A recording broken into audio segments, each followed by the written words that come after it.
Olá, que a graça e a paz de Deus e de Cristo esteja com você nesse dia. Hoje vamos falar de um tema que foi uma mensagem de conforto de Cristo para os seus discípulos quando bem perto de concluir o seu ministério. Ele chega com a mensagem: não se turbe, não esteja preocupado, ansioso.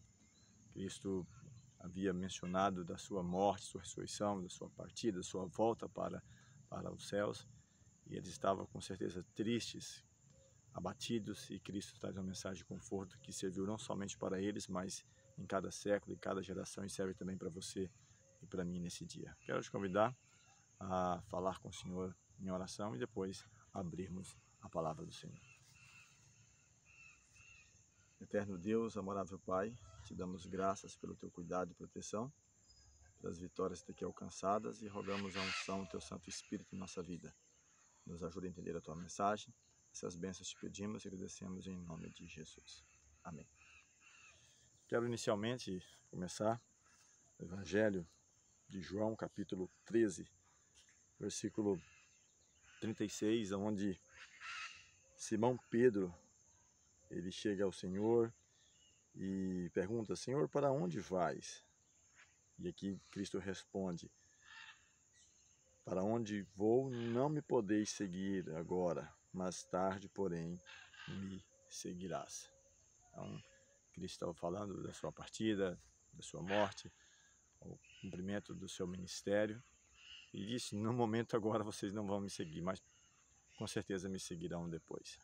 Não simplesmente, quem sabe, no contexto de ser mártir, de dar a sua vida como os apóstolos morreram, cumprindo assim seu ministério, mas também de estar com Cristo na regeneração, na nova terra, no novo céu. E, aliás, com exceção desse discípulo de João, os outros todos foram mártires. João, segundo teólogos, historiadores comentam, foi jogado numa vasilha de azeite fervendo e não morreu. E depois, então, mandaram para a ilha de Patmos, de onde nos chega essa grande mensagem de revelação, mensagem do Apocalipse. Entrando já no capítulo 14, onde Cristo conforta os discípulos, ele começa com uma mensagem que é bastante conhecida, eu acredito, da maioria, que diz assim: não se turbe o vosso coração. Por que não se turbar? Por que não preocupar? Ele diz: credes em Deus, crede também em mim. Então ele deu razões para isso, deu motivo. Crede em Deus e crede também em mim. Ele afirma no versículo 2: na casa de meu pai há muitas moradas. Se assim não fosse, ou se não for assim, eu vou-lo teria dito, pois vou preparar-vos lugar. E quando eu for e vos preparar lugar, voltarei e vos receberei para mim mesmo, para que onde eu estou estejais vós também. Então, nesses 3 versículos iniciais do capítulo 14, primeiramente ele fala para que eles não estivessem perturbados, turbados, preocupados. Ele dá a certeza do amor de Deus e dele também pelos seus discípulos, dizendo que ele estaria preparando lugar. Há pelo menos 2 linhas de raciocínio em relação a isso. Uns acreditam que de fato Cristo foi preparar o lugar, outros de que esse lugar já exista, porque o texto até diz: se assim não fosse, eu vou-lo teria dito, vou preparar lugar. Ele fala: na casa de meu pai há muitas moradas. Então, trazendo para o nosso linguajar, seria como se fosse uma adequação para cada morador. Então, suponha que você compre ou que você ganhe uma casa e talvez você queira colocar a mobília ou uma pintura do tipo que melhor te agrade. Então, seria nesse aspecto, pegando essa segunda linha de pensamento de que já existem esses lugares, seria essa adequação para cada morador que ali estará. E um outro ponto: enquanto Cristo está preparando isso, estou colocando no sentido humano nosso aqui, os discípulos estariam então preparando a sua vida espiritual, o caráter, a formação do caráter, apesar de que isso não é algo que está intrínseco em nós. Isso é a atuação de Deus através de Cristo, seu Espírito em nossa vida, que opera em mim e você tanto querer quanto realizar. Mas estamos também nos preparando para isso. E ele até mesmo fala: quando eu for e vos preparar lugar, voltarei e vos receberei, para que onde eu estou estejais vós também. Seguindo aqui, na mesma linha de raciocínio, o próprio Cristo fala para eles, e vós sabeis o caminho para onde vou. Ele está afirmando para eles. E Tomé, mais uma vez, versículo 5, ele diz, Senhor, não sabemos para onde vais, como saber o caminho? E Cristo então enfatiza no versículo 6 algo que é muito maravilhoso. Respondeu-lhe Jesus, eu sou o caminho, a verdade e a vida. Então não há outro meio de salvação a não ser através de Cristo. Tanto no Novo quanto no Antigo Testamento. No Antigo Testamento as pessoas eram salvas na crença de um Salvador, do descendente da mulher que viria para esmagar a cabeça da serpente. No Novo Testamento temos que crer em um Jesus que veio, que nasceu, que viveu, morreu, ressuscitou e promete nesses versículos que voltar para buscar a você e a mim. Então a salvação é através de Cristo. Ele diz, eu sou o caminho, a verdade e a vida. E ele fala mais no verso 7 ainda, se vós me tivesses conhecido, conhecereis o caminho, e também conhecereis meu Pai, e desde agora o conheceis e o tendes visto. E agora Filipe diz, Senhor, mostra-nos o Pai, é o que basta. Só isso, mostra-nos o Pai.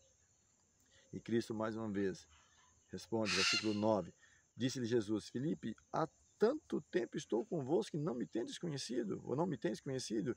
Quem me vê a mim, vê o Pai. Como tu dizes, mostra-nos o Pai? Eu já falei em outros temas de que Deus se revela pelo menos de 3 maneiras, como temos mencionado, que a partir do pecado Deus não se faz presente em pessoa, e fala que através da natureza, Salmo 19 fala que os céus proclamam a glória de Deus, o firmamento anuncia a obra de suas mãos, um dia revela a sabedoria outro dia, à noite outra noite, sem linguagem, sem fala, consegue-se ver as suas vozes até os confins da terra.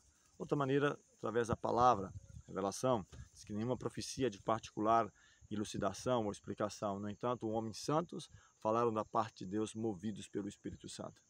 Então é a maneira como Deus ele se comunica. Trabalhamos pelo menos 48 temas, os principais assuntos do Antigo Testamento, falando desde a queda de Lúcifer, a criação, patriarcas, profetas, nesse contexto histórico, profético, mostrando a revelação, o trato de Deus com a humanidade, com as nações, com Israel, com as outras nações, e o desejo de salvar a todos. E a outra maneira, falamos natureza, a Bíblia e a revelação máxima. Hebreus capítulo 1, a partir do versículo 1, fala que havendo Deus falado antigamente de muitas maneiras aos pais pelos profetas, nos últimos dias nos tem falado pelo Filho, o qual também se tornou, ou que com o Eterno criou todas as coisas e herdeiro de todas as coisas. Então Cristo, ele é a revelação máxima de Deus para você e para mim. Deus estava em Cristo reconciliando consigo o mundo. Por isso Cristo menciona, não me tendes conhecido, porque quem me vê a mim, vê o Pai. Cristo é a expressa imagem da pessoa do Pai. Então, Cristo demonstra para eles que se conhecesse, Cristo conheceria o Pai. Diz, eu e o Pai somos um. Quem vê a mim, vê o Pai.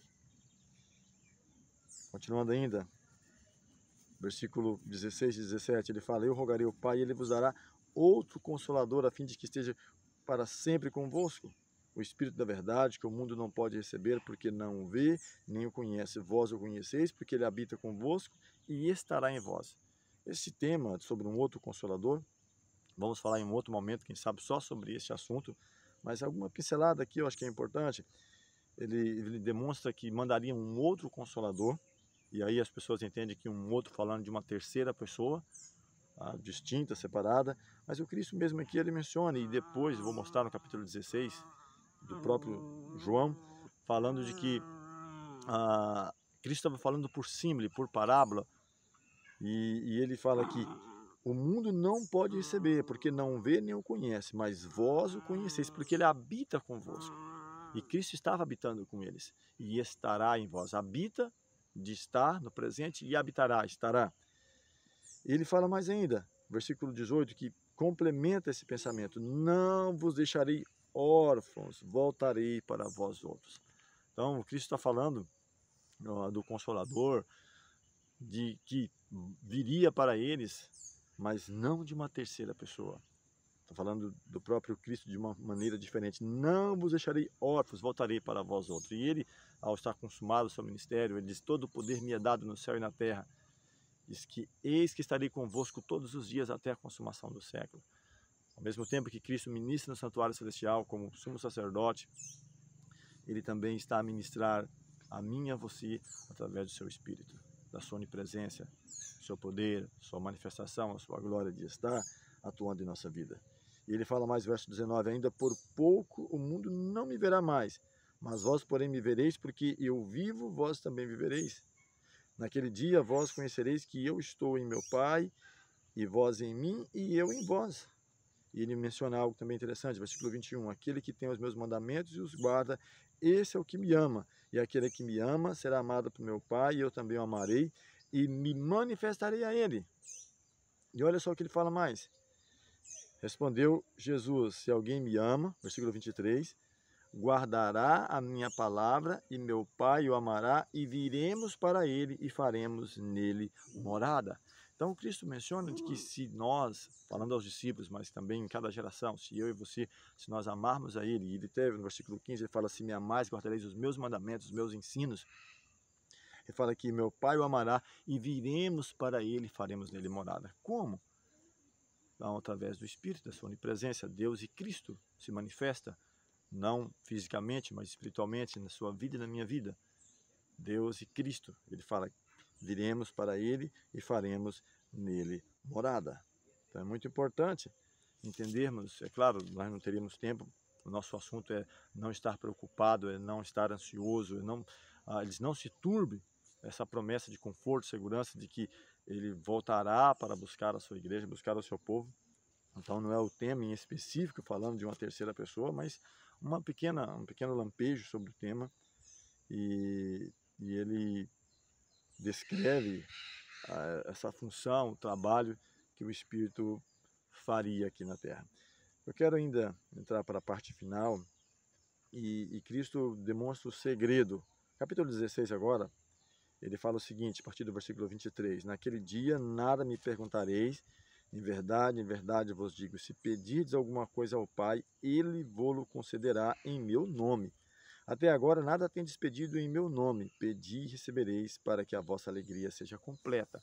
Então Cristo, ele está a introduzir para os discípulos uma nova maneira de trabalho. Ele falou, vou morrer, vou ressuscitar, vou voltar para o Pai, vou receber a glória que eu tinha antes que o mundo existisse, mas eu voltarei para vocês não ficarão órfãos. Aliás, ao Cristo morrer, ressuscitar e ser glorificado, foi muito mais importante, porque estando aqui limitado pela natureza humana, Cristo não poderia estar em todos os lugares ao mesmo tempo, mas revestido de sua glória, ele pode atuar como nosso advogado no santuário celestial, mas através do seu Espírito também estar aqui com você e comigo neste momento, em cada geração, tocando nossa mente para compreendermos a palavra. E aí ele fecha, falando sobre as palavras de despedida, ele fala o seguinte, versículo 25 do capítulo 16 de João, essas coisas vos tenho dito por meio de figuras, como mencionei, falando sobre o Consolador, falando sobre a sua partida, vocês não poderão me seguir agora, mas depois me seguirão.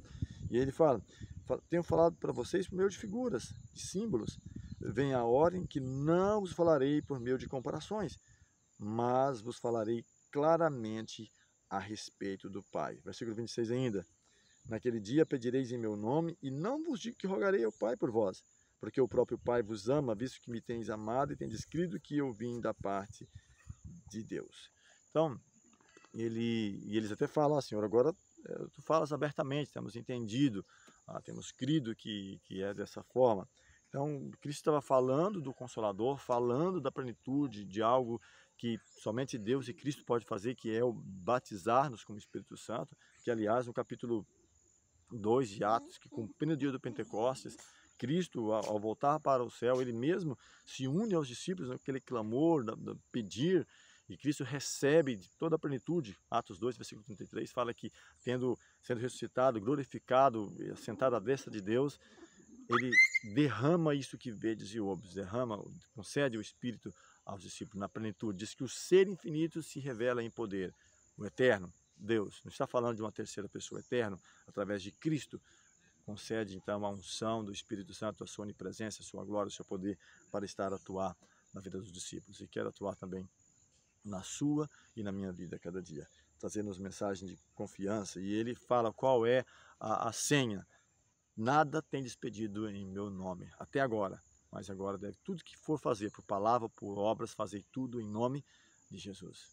Em nome de Cristo. Ele fala, eu sou o caminho, a verdade e a vida, ninguém vem ao Pai senão por mim. Debaixo do céu não há outro nome dado entre os homens pelos quais importa que sejamos salvos.